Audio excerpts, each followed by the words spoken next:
nice weather down here. Both teams are getting together.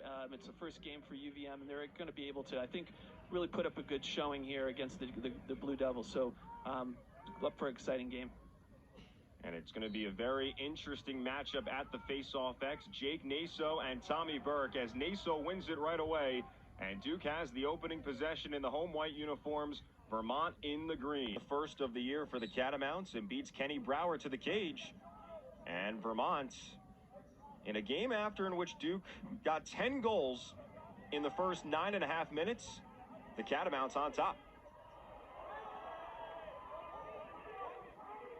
Duke settling in. 11 other players had a single goal, yet none for Nakai Montgomery, who had 15 last year. Yeah, that's a shock, but you know, he's also such a great leader and role player. He doesn't need to be the guy who's scoring as long as the offense is. Championship with the Tar Heels in his final year as an assistant in 2016. Nakai Montgomery with 2 goals thus far for the Blue Devils. Vermont struck first on a goal by Liam Limoges.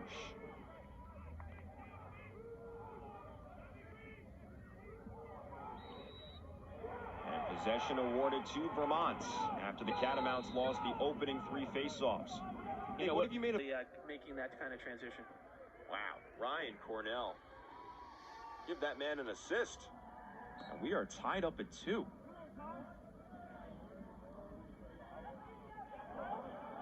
Duke has now won 4 out of the 5 faceoffs. Cole Krause coming in as a long pole. Maybe a little bit too much about every shot.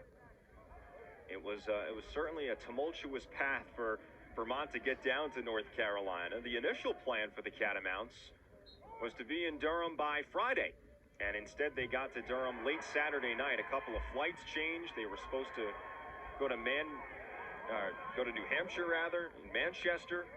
National landscape. Griffin Fennick needs to call his own number maybe a little bit more often. Violation on Duke. Notice most of those shots in that reel right there are from pretty far out, which means that defense is really pushing them out to the perimeter. Stalemate at the Faceoff X as we restart play here in the second quarter. It flings itself all the way into the Vermont offensive portion of the field. And they're not being patient enough to wait for those high percentage shots. They need to space out, they need to play loose, and they need to trust each other, right? So there's a lot that goes into that. Tommy Burke wins the initial faceoff cleanly. They try to go quickly with Limoges, who is just surrounded. Can't score on the first couple of possessions, and Duke makes this a 1-goal game.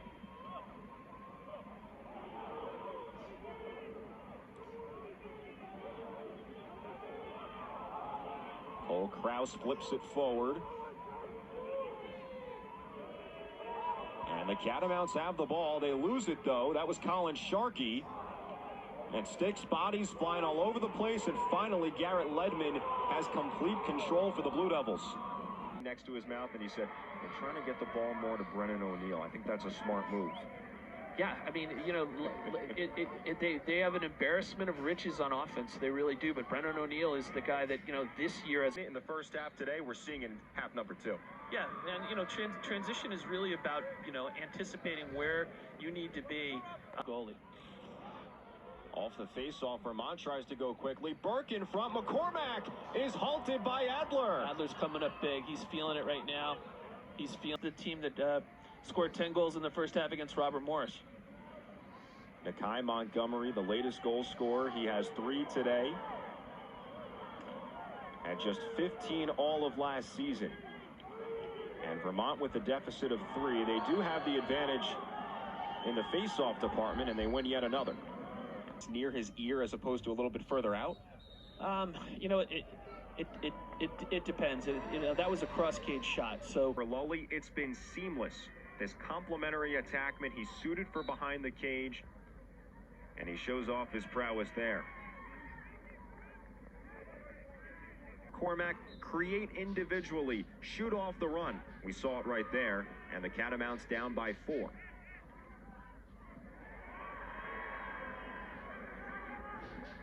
A long stretch terminations, and so, you know, it's all about his vision right there. Another key face-off. Tommy Burke has certainly been dominating of late, but then Duke forces the turnover with Kenny Brower. Duke's got numbers. going to just take that shot. So he's almost impossible to play. Face-off violation against Jake Naso and Duke.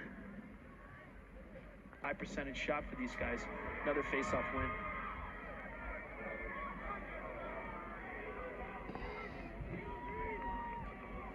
Liam Limoges. Joe Robertson, who combined for 90 goals in his first couple of years, tore his ACL in 2020. And now Duke again, it's Jake Naso! The face-off man! He gets the goal for Duke. Jake Naso playing quick offense. Fogo, superstar. Jake Naso with 3 goals last season. And Naso on the board. He has been dominated all game long, but gets the goal for Duke.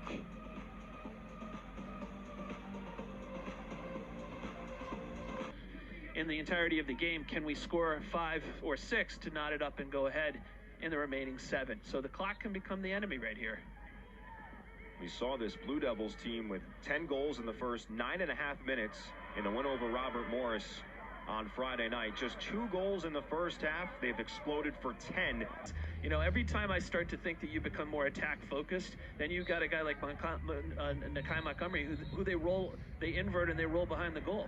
So that tends to send a whole different kind of schematic in there. But so many of these guys can invert against Maryland and, you know, punch them in the mouth and see what happens.